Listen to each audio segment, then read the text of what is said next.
It's time for AggroChat, the official podcast of the Tales of the Aggronaut blog and stalwart gaming community, where we talk about stuff and things, and the stuff about the things, and sometimes gaming. I'm Belghast, and let's start the show. Hey folks, it's that time again. Time for another episode of AggroChat. This is episode 501. Tonight I'm joined by Ammo. Hello. Ashgar. Hello. Kodra. Not so loud. Tam. Hey. And Thalen. Hey there. So last week was a big week, and I feel like I need to start the show by apologizing. Some of the stuff went a little far last week, and I did not mean to take things in quite as dark of a turn as they did there at the very end. And I think Grace is out this week kind of recovering from some of the heated discussion, but we also had a bunch of other interesting things happen. So it was a big show. Yeah. It was a lot. Man, really 500 episodes. Yeah. I want to again thank Raph Koster for coming on. It was, great conversation, really interesting. It was cool. very awkward when Lord British showed up, though. It was. Oh my God. I'm sorry. Look, I'm sorry. Especially when I called him a buffoon. Again, I'm sorry for taking things dark. Tonight we have a more sedate show. I guess also, before we change the subject, we didn't get C and D, did we? I don't think so. No, episode 500 will be on streaming services. I'm not aware of anything. Guess we'll find out. That's Bell's lookout. Really, he's our media contact person. Wait, is that why somebody was calling me claiming to represent somebody? I hung up because I thought it was a scam. I think that is just a scam. At least that's how I'm treating it. Just a scam. Hopefully so. We don't exactly have a legal team, so that's not an official comment, FYI. This is not legal advice. Anyway, I don't know how much longer we're gonna let that go. This really is episode 500. And we don't have a massive show. We just have a normal show. So just like every other episode. As discussed previously, we don't do plans. No. Yeah. And Grace really is out though, but for health reasons. Okay, I don't even know what this topic is. Unnamed sound Voltex clone. Those are some words. Those sure are some words. So Sound Voltex is another of Konami's rhythm games. It's really, I don't know if it's their most recent or second most recent after Dance Rush, but it is one of their more recent rhythm games. It only goes back 10 years instead of 25. But it, like Beatmania and DDR and Pop Music, has its own home arcade version that you can subscribe to and play. However, unlike those, this requires a vertical monitor to get any sort of actual use out of. And my computer for this is my laptop. Wild.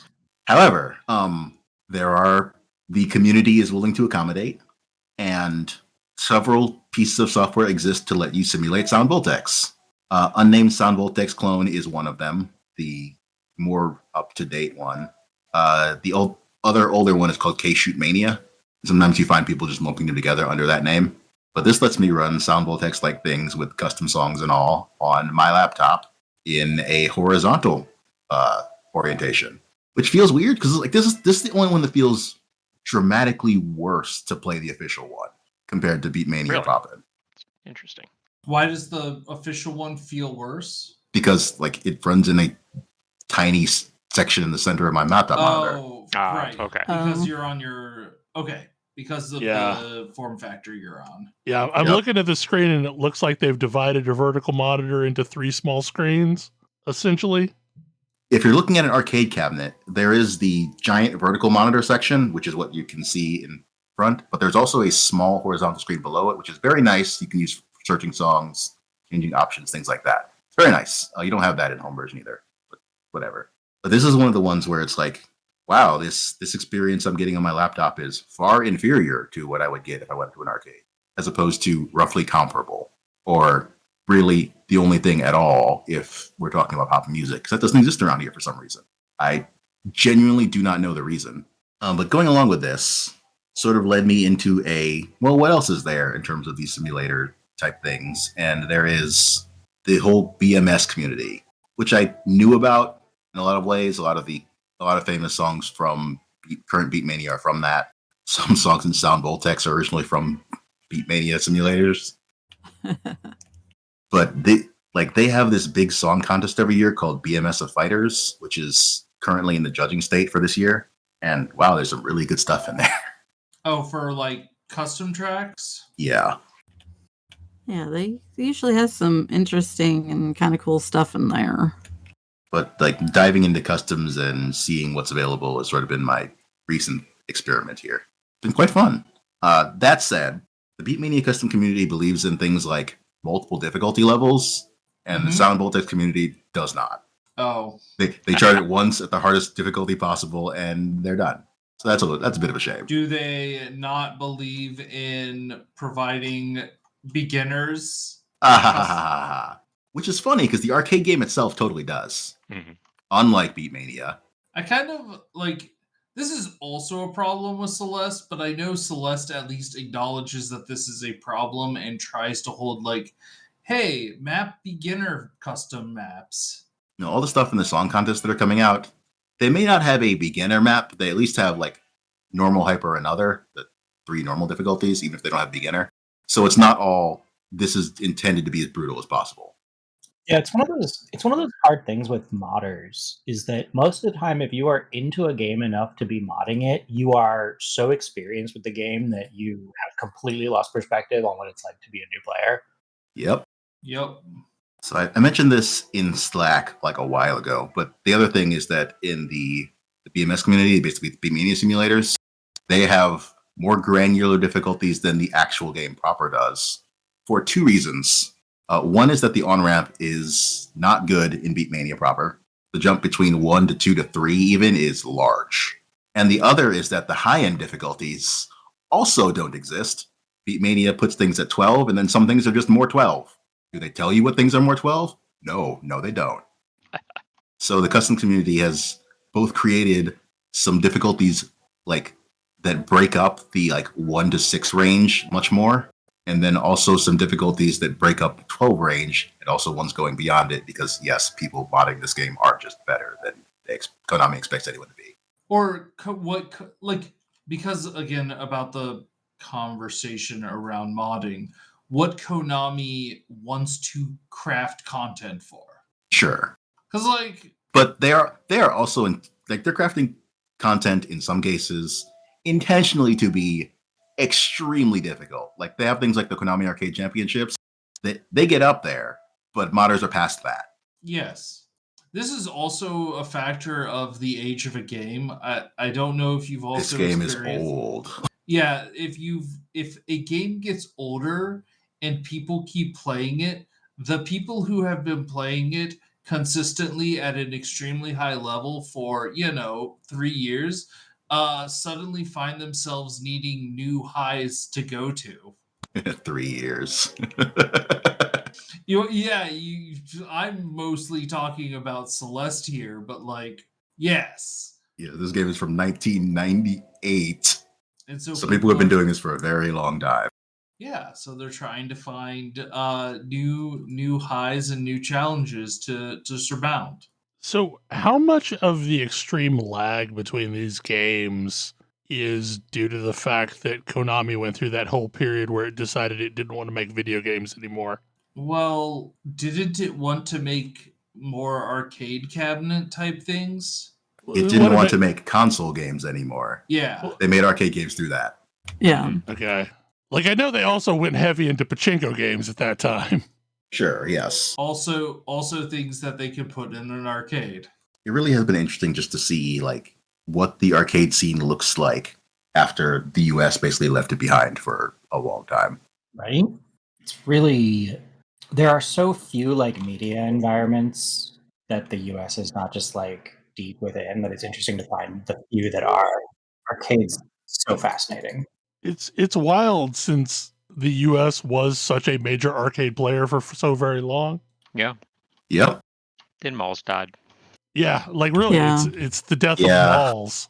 I mean, I guess that makes sense because the round one here is in an actual mall that didn't die. Like the one in Tacoma, also in an actual mall. Mm-hmm. The one in Maine, yep, a mall. All the Yeah. really big arcades that I can remember going to while growing up were in malls. Yeah, like you get like some arcade games in like the local bowling alley, Right. or Pizza place Chuck E. Cheese, or pizza yeah. places. But yeah, like large amounts of games. Yeah, Yeah, it was ground either floor of the mall. a mall or it was putt golf. Mm. A movie theater. Movie theaters were where I got a lot of my arcade play in. Yeah, movie theaters would usually have decent number of arcade games, usually a couple pinball, often movie themed pinball. There is a lot of movie themed pinball. There really is. I mean, I think the reason behind that was just the recognizable license that people could get. Like, I don't know that TV themed pinball was anywhere near as big as it was at one point. I mean, we have Game of Thrones pinball now. That is an actual thing. There's Star Trek Lower Decks pinball. That's cool. I want to play that. So Beastieball is out? Beastieball is out. It's mostly out. It's technically in early access, but it is like the game is complete. They are still doing some art and animation passes.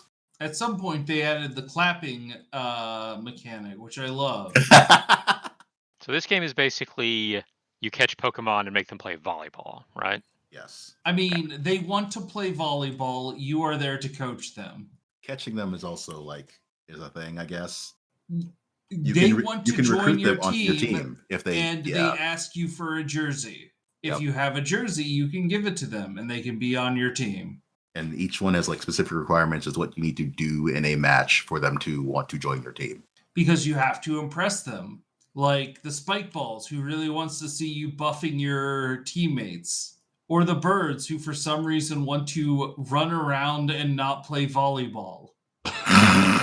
One that actually took me a bit to get was one that had to receive a ball 3 times in order to be able to recruit on my team. Oh, man.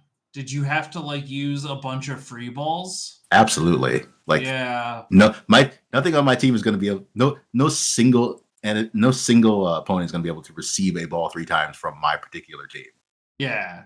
So the idea is that you have a number of attacks and volleys and movement skills, but ultimately you have 3 actions when you receive the ball to get the ball back over the net.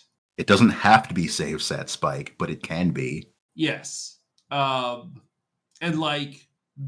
there are going to be special versions of all of these. I have a beast.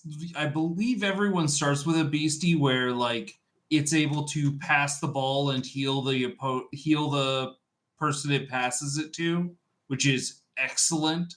That seems like a really useful move set. Yes. And then your beastie is able to whenever you hit the ball onto the other side of the field, if it's a normal hit, it deals stamina damage. And if somebody is at 0 stamina, they are wiped out. At which point they drop the ball and it lands on the floor and you get a point. The tutorial is also very keen to emphasize that you can also get a point by hitting the ball to where no one is, which will also cause it to drop on the floor and get you a no-touch point. The same BC that has the pass for heal also has a careful shot ability that targets sideways rather than vertically like everything else, so it's very easy to do this with. This ability is very rare in the game, and I've been caught off guard by enemies with it a few times. And positioning matters. You take more damage and deal more damage if you are in the front row. So you're kind of trying to move around to make sure that you're in the right positioning. Also, you can swap out with your benched beasties to if one gets low on stamina. While defending, you have 1 action instead of 3, and swap out is one of those actions. But it can also be taken advantage of by potentially doing something with the beastie that didn't swap out, or you don't think is going to swap out. Mm-hmm. So there's a surprising level of strategy for this simple 2v2 volleyball game. I love it. It's awesome. What'd you start with? I started with Axolotl. I'm also Axolotl. I started with something different in the playtest, but I went for Axolotl for live. It sure can hit. Mm-hmm. Axolotl is an incredible pun. It's a music pun. Yeah. I mean, it's several puns. It is several puns. It is primarily an axolotl and a music pun. It boosts itself when it uses its attack, so its next attack is stronger. It's a great server. It also boosts itself when it passes. Yup. So it's a great receiver too. So frequently, like if enemies do not attempt to take this thing out immediately, it's just going to take over a game. Because stat boosts do stack up to 3 times. So stat boosts stack up to 3 times. Do they persist past a point though? Yeah, they do. They do? Oh, ridiculous. They will be removed if you swap out. But yeah, I've gotten a few times where Axolotl got to serve for a second point, and it's just there is no second point.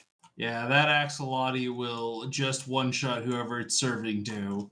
In case you missed the pun, it does evolve into Hop Song, which is a little more frog-like. Dragon Quest 3 HD Remake 2D. I think they officially call it HD-2D, like Yeah, I think so. whatever it is. It's the style of Octopath Traveler. it's a long title, but It is a I'm long very title. happy that it exists. It's very pretty. It's very pretty. I love this game. Dragon Quest 3 is one of my favorite, like, I'm not going to say it's the only Dragon Quest I like, but it's pretty close. I mean, it's one of the very best. It was a massive improvement over 1 and 2. Oh, absolutely. I mean, 2 was a massive improvement over 1, and 3 Right. was possibly even more of an improvement over 2. So yeah. So is this for Switch? This is for everything. Well, it is for PC, Switch, PS5, and Xbox Series. You cannot play it on a PS4 or an Xbox One for some reason. Ah, interesting. I mean, so what are you playing it on? I'm playing it on PC. Okay. I'm curious, like, one of those things is much less powerful than the others. Sure. Yep. I hear it runs fine, though. The PC requirements are very low. Okay. That's mostly what I was trying to get at is how does this run on the weakest of those consoles? Seems to run fine. I picked it up on PC. Did the Switch come out in the PS4 era? I Like think yes. Yes, I it think- did. It came out before the PS5 did. The Switch I came mean, out it's- in 2017. Yeah, it competed with the Xbox One and the PlayStation 4. So Okay. it is long in the tooth at this point for a console. But the PS4 had been out for a while at that point. I had it. Okay. I want to say 2013, 2014-ish. Like Mhm. Destiny was originally a PS4 release. Yeah, they kind of overlapped generations. Nintendo's always kind of been on their own generational plan. Yeah. It's not necessarily competing with everyone. Yeah. I will probably pick this up on the Switch, in part because my son has shown some interest in it. Like he's played a decent bit of Dragon Quest Builders, so he at least knows the setting and some of the monsters to a degree. But yeah, I need to pick this up. I need to finish Zelda, and then I need to pick this up because I love Dragon Quest 3. It is amazing. We just finished Zelda. We are currently working our way through Astrobot, or he is. Good luck with those speedrun levels. I have not been playing, but I'm excited. I like speedrunning. They're fun, but they can be tough. But yeah, so Dragon Quest 3, I mean, among other things, Dragon Quest 3 is the one that introduced a class system to the game and the ability to like have characters of different classes and change Ooh. classes and all of that, which has become a common part of Dragon Quest. Like not every Dragon Quest game, lets you do that with like all the time, but like Dragon Quest Heroes, that's where it uses the same kind of job system basically. But yeah, they got to it first. The job system. Like if I remember correctly, I think Japan was like on 3 when we were getting 1 or something like that. Like they were well ahead of us. I mean, 3 came out in '88 in Japan, so yeah, probably so. I don't think the original came out here until maybe '88. 90? I think 90. Was it that late? Maybe. Yeah. Because we got it just ahead of Final Fantasy. And I think Final Fantasy was 90 maybe? I don't know. 89. But yeah. So by the time the first Dragon Quest came over here, the first 3 were all available in Japan. Yeah. I know Dragon Quest III's release was like a major media event in Japan. Yeah. Yeah. Like had a flu pandemic. That's the one where you start hearing about like people calling into work to pick up the new Dragon Quest game. And it makes me wonder if things would have been different for folks adopting that series had we gotten maybe like 2 or 3 first instead of, Dragon Warrior instead. Mm-hmm. Yeah, because like, I mean, I really enjoyed Dragon Warrior. I beat it. It's, when you get right down to it, a very simple game. It is. It's not complicated. There's not a lot going on there. You are wandering around and beating up monsters with your one character and buying new equipment when you get the opportunity. And that's about it. Like, the story is very bare bones. There is a big bad. Go beat it up. Like, really what sold me on Dragon Warrior / Dragon Quest was the slimes. I just thought they were cute. Oh, yeah. Except for those metal slimes. Screw metal slimes. You just got to know how to handle them. I read in Nintendo Power that you could cast a spell to turn into a dragon, and that's why I got this game. I have never played a Dragon Quest game. Might be worth checking this out. It's a great series, and 3 remake is probably an excellent place to start. And the sprite work has also been amazing. Yeah, it's also chronologically the first game, so which is why they're doing they're releasing its remake before 1 and 2. Well, that works like a charm then. I have to assume that the remake will still use the old 8-bit sounds where it matters. It does use them in a few places, yes, like casting a spell. They will never stop doing that, and it's wonderful. This one adds a new class that I am unexperienced with and did not initially take, but plan to switch to when I get to the temple that lets you do that, which is now called All Trades Abbey, continuing the trend they set in 9, I want to say. Mm-hmm. 8 was the first one to get a pun-filled translation here, and they've been kept on doing it ever since. They have only doubled down on the puns.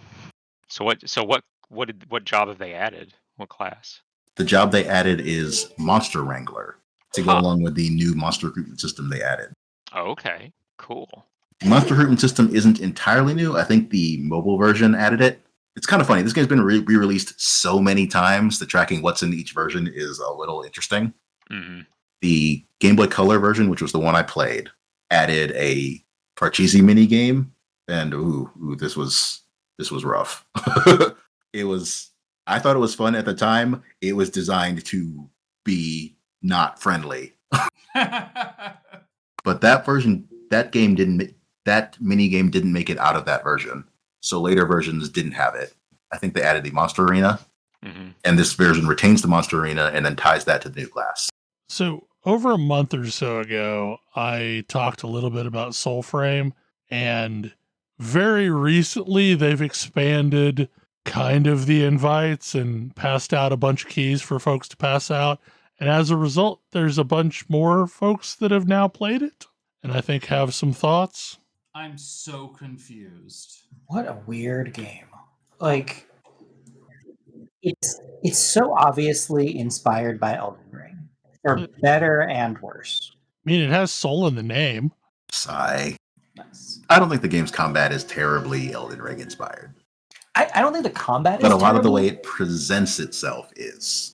Yeah, like, I mean, I think that there's a lot of the emphasis on parries and a relatively like small number of attacks, but having them be very weighty and having it be like very heavily focused on like enemy tells. But yeah, like it isn't like playing Elden Ring. When you say parry, what do you mean exactly? I mean, if you put up your block at the right time during an enemy's attack, you will like knock them back severely and can do a bunch of damage to them with their guard broken as they stagger. So like in Elden Ring and in like Demon Souls and in Dark Souls, like usually there's an area where they tell you that like if you time a block correctly, you can parry. This game doesn't do that. Yeah, like it's worth noting this is clearly the pre-tutorial alpha, and they will tell you. There is actually places you can go to, like where it will tell you about parrying and stuff. It's just that it's a little non-linear.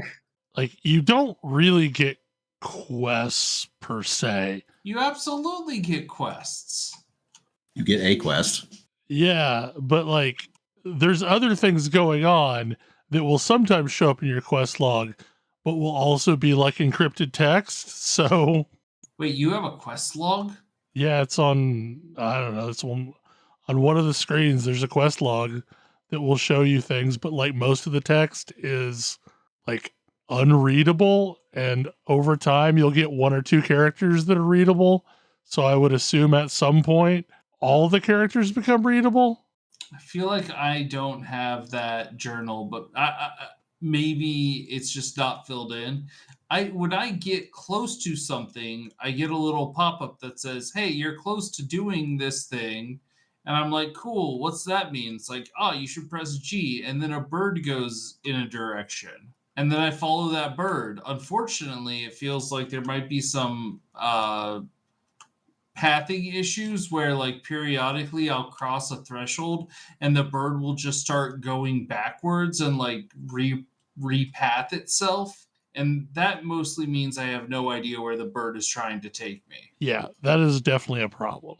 The bird is so cool when it's working and so annoying when it's not. I really liked that mechanic in Ghost of Tsushima. Yeah, if only it worked that well. I also love when the bird goes through what appears to be indestructible. The game has like a bunch of times where the bird's like, yeah, just come through this wall of vines. And I'm like, yeah, but I can't go through the wall of vines, bird. What are you doing to me? See, your guide in the new Zelda game does that a lot, but then is, very apologetic. Well, yes, wait, you can't just sink through the ground? Oh, that complicates things. Yeah, there'll be times where the bird is actually trying to send you to an underground dungeony area that's below where you're at right now, but it's not giving you any indication that that's what it's trying to do. Gosh, I do love when tries like, oh yeah, I see where it is. Oh man, this is going to be really annoying for you fleshy human to get to. You mean you can't walk through walls? Oh, well. Sucks to be you, lol. What classes are you guys playing? Classes? I mean, I feel like nothing that exists really feels like a true class, but are you like lightning or fey? That does appear to be the closest thing to a class they give you, yes. True. Also, like, I realize how much like my personal bias this sounds, but the correct answer is lightning. I mean, I feel like lightning feels better overall.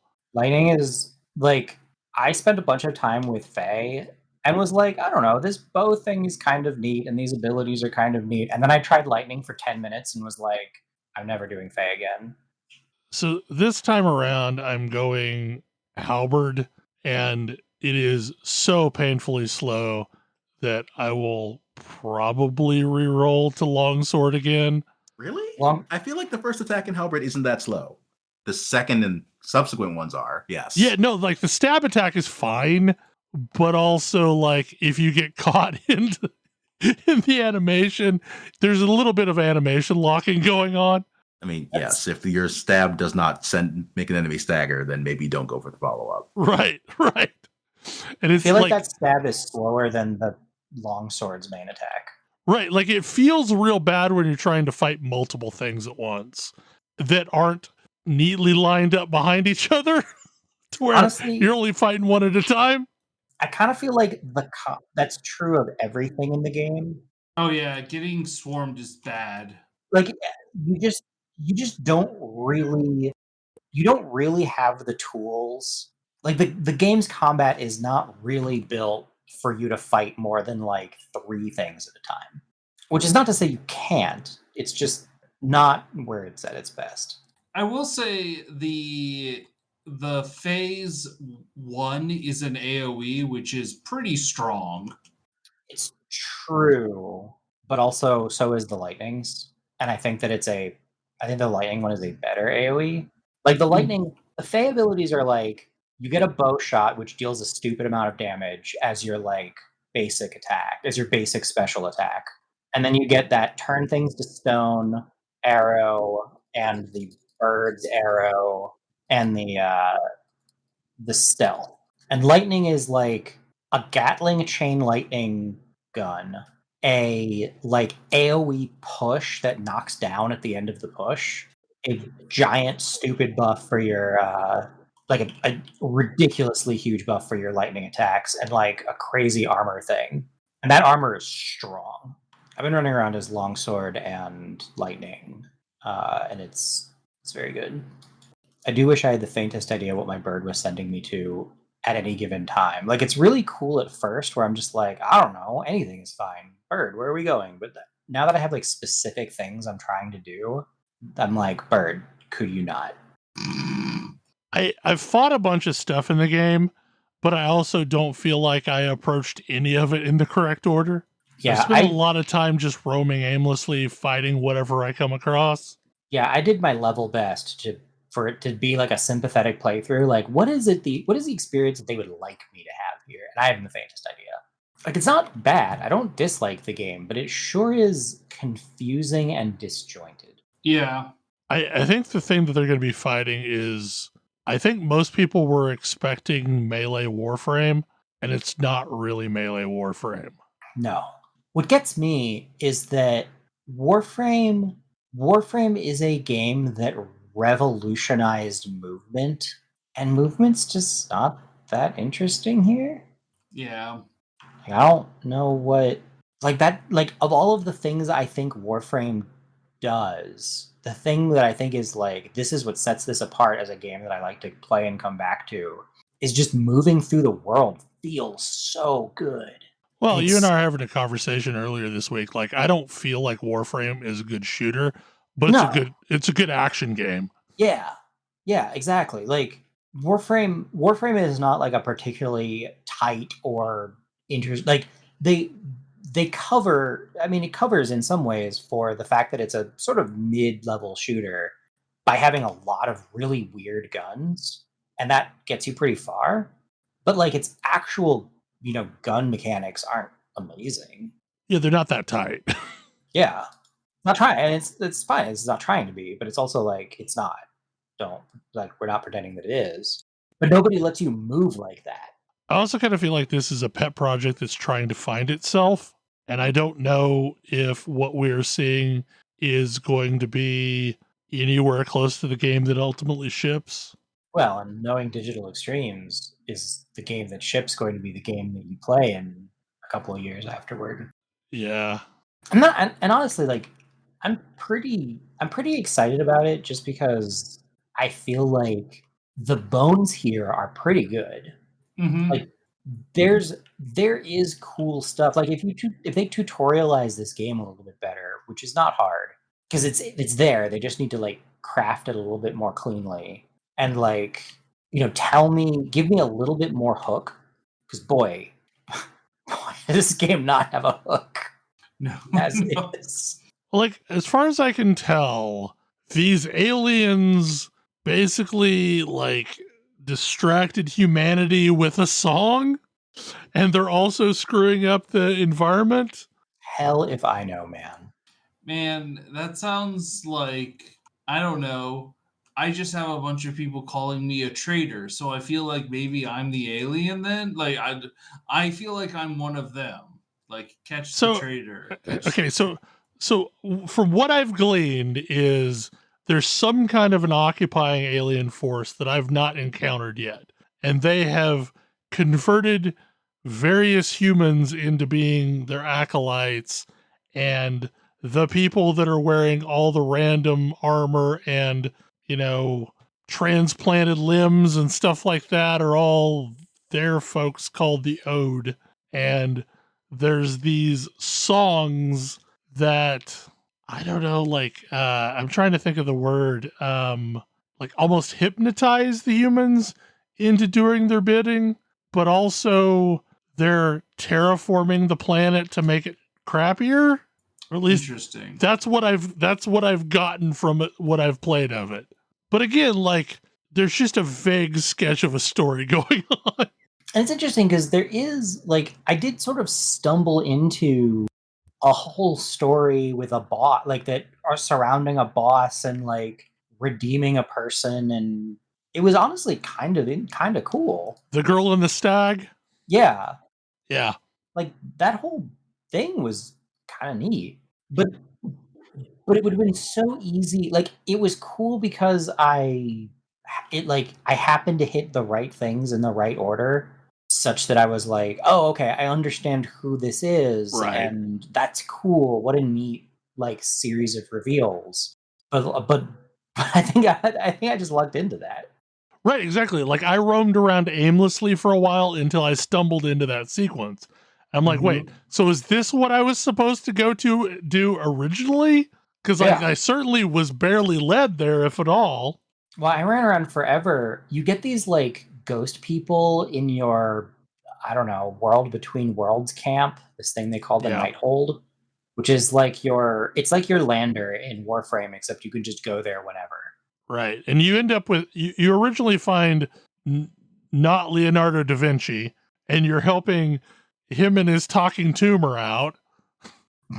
Just random shoulder baby, it's fine. But I love the bug people. They're my favorite. The plant guy? Yeah, the weird little plant bug dude that you periodically rescue from things. It feels like this version's this game's version of a Korok.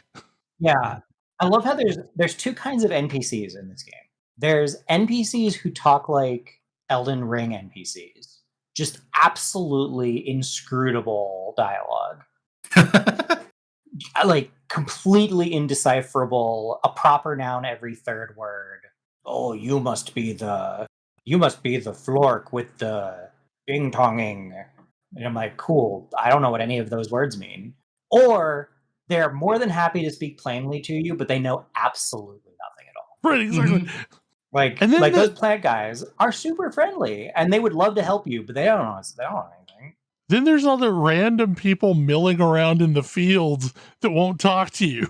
They're in towns, they're in fields. Yeah, you can hit those guys with your weapons and they just sort of get sad about it. Yeah. I feel really bad anytime that happens. Yeah. The first time I attacked one, I was thinking, well, because I'd gone on this long stretch of, if I see anything, it's attackable, because it's going to attack me too. And then I see one of them just standing there. I'm like, sweet, it hadn't noticed me yet. I'm going to go over and attack it. It doesn't really do anything. It's just makes some kind of an oof sound and then moves on with her life. Yeah, oh, bother. Inscrutable Baroque sky people are beating me up again. But at some point you reach a point where literally a spaceship lands on the castle. Yeah, there's deeply bonkers things going on. If they were to tell me this is just a planet in the Warframe universe, I'd believe them. Yeah, right? I mean, you talk about inscrutable Baroque sky people. I'm like, is this the Orokin? It might kind of like the Orokin. This. It could be, for all we know. Yeah, this could just be the Orokin. I don't know. It wouldn't. I mean, they're specifically referred to as the Ode, ODE. Yeah. But also, there's absolutely human sympathizers that are helping them out. And then there's these giant dudes that you end up fighting that I've not figured out how to deal with them entirely, other than throw myself at them until they fall down. Bannerets? Just the dudes with the big ass weapons. They're twice as tall as everything else. Yeah. No, banners are fucked. I just use all of my powers until they die or I die. Right. Right. If things aren't on cooldown, I just fall over. Gatling Lightning continues to be stupidly good against those guys. There's very few problems that Gatling Lightning can't solve. Until you run out of it, in which case then I just die. There was another boss that I fought that was just out in the middle of the countryside there was zero questing leading up to it. It's just like just random dude out here. But he's obviously named and has a boss health bar. I don't know if I'm supposed to be fighting him yet, but might as well. Yeah, right. There's I ran into like core mechanics like the blacksmith that you just, I don't know, did you get lucky enough to stumble upon them? I hope so. I didn't. I knew that was a thing. I had heard somebody talking about it and I found him. So, I mean, I keep thinking maybe he's in the town that the spaceship landed on and I just hadn't gotten brave enough to try and clear it. I don't know. Nope, not even close. Just totally random, like little quest event, which was actually kind of neat. But like that's kind of important because you're getting all these blueprints a la Warframe. Yeah, I'm getting tons would like to of craft some stuff constantly. And I was like, is there even a crafting system in this game? What do I do with all of this stuff? I sure have a lot of quenching acid. Yeah. Maybe I can do something with that at some point. Yeah, I mean, I had so you like rescue these ghost people and they show up in your camp, right? But you have to go into your camp and like wander up to this blue glow in the water that you otherwise have no reason to know is important. And it like adds a whole section onto your camp. I did not, for 4 hours of play, realize that was a thing. And so just nothing happened.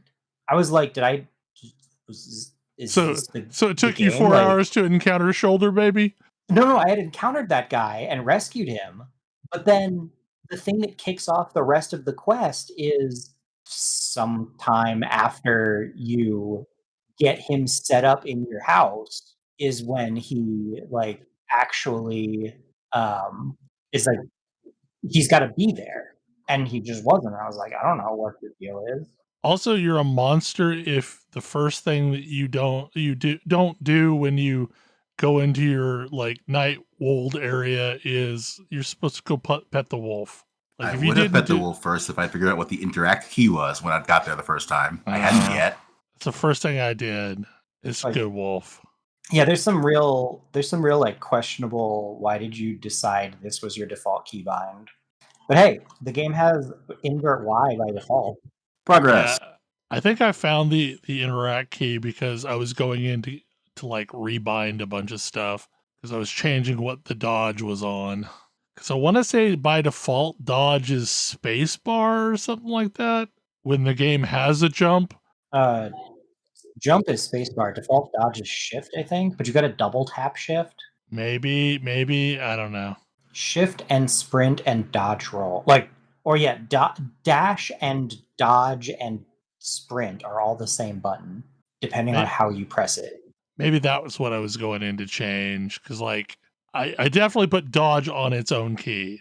Yeah, sensible. Like that's a lesson I learned playing Guild Wars 2. Like, I don't want willy-nilly dodging. Yeah, it's great when you're in the middle of a jumping puzzle and you accidentally double tap, dodge off. Oh yeah, no, double tap to dodge. No, absolutely not. I tell you what, I'm at a point right now where I'm like farming up crafting materials, and I think I might just be done. Have you found anything to spend the currency on? Oh yeah. Oh my god, yeah. Okay. Crafting. Okay, so that's all stuff that happens once you find the blacksmith. Yes. Because I didn't find any vendors out in the world. Every so often you can find like one of the plant guys who will sell you stuff. Okay.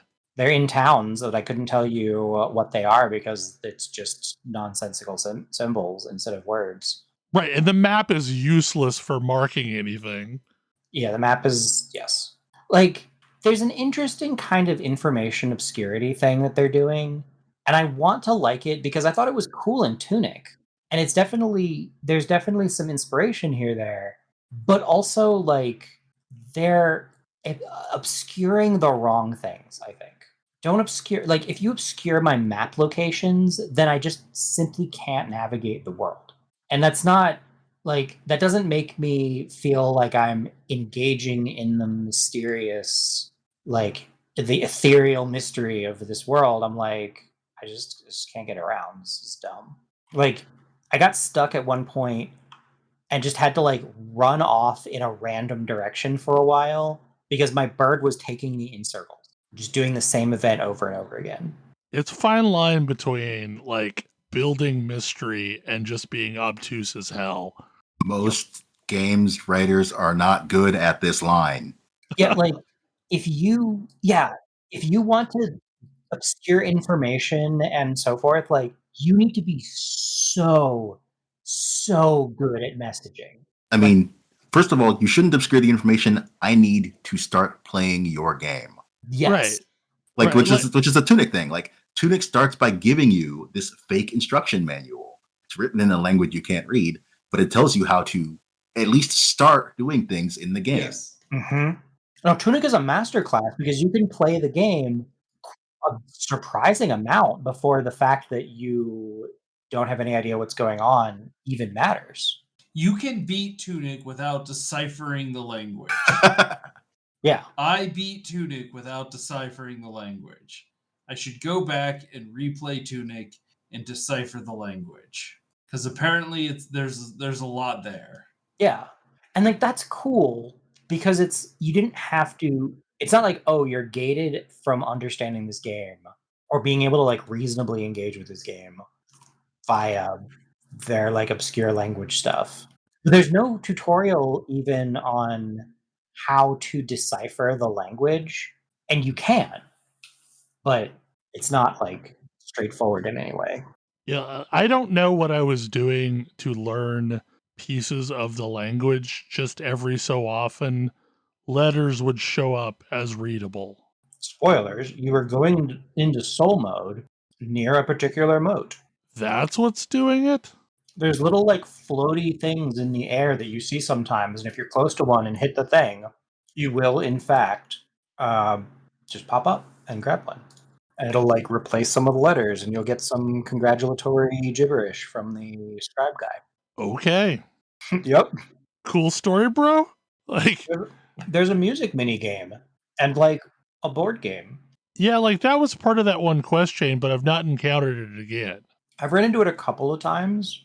I've only run into the board game like once. I was like, oh, I ran into one of those plant guys in a cage surrounded by like 6 guards. But the enemies just stand around when you're talking to somebody, which is not unreasonable. But when I talked to him, he was like, "Let's play." Is it Regatta? I think is the name of the game. Well, I was like, "All right." So I just like played a board game with this guy while a bunch of like enemies in armor just stood around and watched. Sir, can you not see that I'm talking to my friend here? Yeah, right. Like, I'm in the middle of something. Hold on. I did finally figure it out what these archways with vines on them are for. The respawn points?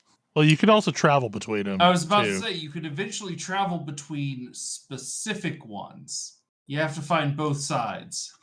Yeah. Good luck dealing with that. Because there's no way to mark them to remind you where they connect.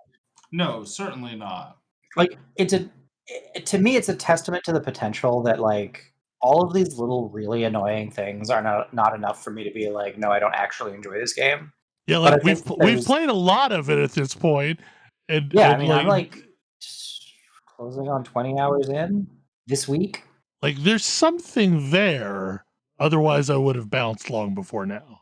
Yeah, but it's also and I really appreciate this not new return to the old style of, hey, actually, we are going to do an alpha, and like stuff is going to change. We are gonna put games that are not 90% finished into this quote unquote alpha, and there's gonna be different. I think it's cool that you can get bonds as drops or as rewards, I guess. Like there's a potentially cool collection system there. Okay, Tam, on this one, are you telling us that there's a happy ending to Rogue Trader, or are you questioning if there's a happy ending to Rogue Trader? There is actually a honest to God happy ending for Rogue Trader. I'm trying to imagine how this works. Does it involve your death? No. Sweet, sweet solace of death. It involves you noping out of the Imperium entirely. Nice. That sounds about There right. you go. It's like it's legitimately satisfying, actually. I was I did beat the game recently, and I was very pleasantly surprised that I had like an out that was, you know what? This is just legitimately good for me and everybody around me. It's especially funny to me that that you can get the Inquisitor to quit his job too. That one feels Nice. expected. Yeah, like that one's not that surprising. Like he's not great at his job to begin. Like he's not great at his job to begin with, which honestly makes him a better person. Yes. But yeah, I was very pleasantly surprised to discover that in fact things can turn out all right for you. Well, that's nice to know. It makes me feel it makes me feel like all of the hard work paid off, which was not something I was not expecting. Like a 40K game, I was not expecting a good out, especially with some of the decisions I made. I am definitely looking forward to its next DLC. That was actually like surprisingly good game, and it's up there with like Tyranny for games that I enjoyed a lot more than I was expecting to. I have it. I need to try it out. Yeah, I But need to I see have how to so play many about it. games to play right now. No, There it's are a not lot full of of games. bugs. There are a lot of games. I was playing the 40K ARPG a little bit, and that seems to have improved significantly from the last time I played it. And Lord, does it have a lot of optional DLC content? Like you can, I guess, now play as a Sister of Battle. There's a bunch of different classes, but they're all like you have to buy expansions to get the classes. Yeah, I never tried that one. I should. It was not amazing when I first played it, but it seems like it's significantly better than it was. I have not played any of it, but new content patch dropped in 14. And then I guess this coming week we've got a new content patch dropping in Guild Wars 2. Yeah, I'm So, gonna need to find some time for both of those. It's a Yeah, bunch of stuff on the horizon. Yep. The 24-man raid for 14 was one of the big things this week that dropped, and it's pretty wild. Yeah, I've heard it's quite good actually. Yeah, it's not a walk in the park. It's actually pretty fun though, some pretty crazy mechanics. And yeah, it was I've only done it once so far. It was a little bit crazy, but it was actually quite fun. I haven't finished all the story attached to it. I basically kind of raided and ran, but it was I guess if you've played 11, you will also like it a lot for nostalgia, but I did not play Final Fantasy 11, so I don't really get everything that's going on. Oh, Is- it's Final Fantasy 11 themed. Is Wow. Shantoto Yes. evolved? She's the only thing I know about Final Fantasy Yeah, 11. that's literally the only thing I know about 14 or 11.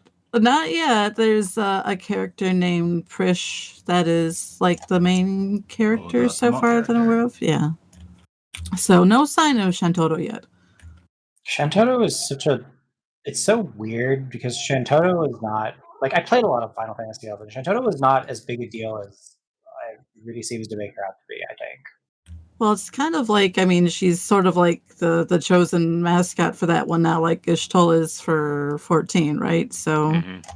Yeah, Y'shtola is similarly not that big a deal most of the time. right. Yeah. Like I honestly had to look up Shantotto despite playing FF11 for quite some time. I mean, I basically only know about her because of that time that she showed up as a giant in Final Fantasy Right. 14. Right. She was a Yes. crossover. That's why I know who she is. previously. Right. Because she showed up and was real big. The biggest Lalafell ever. But don't let her hear her call you that.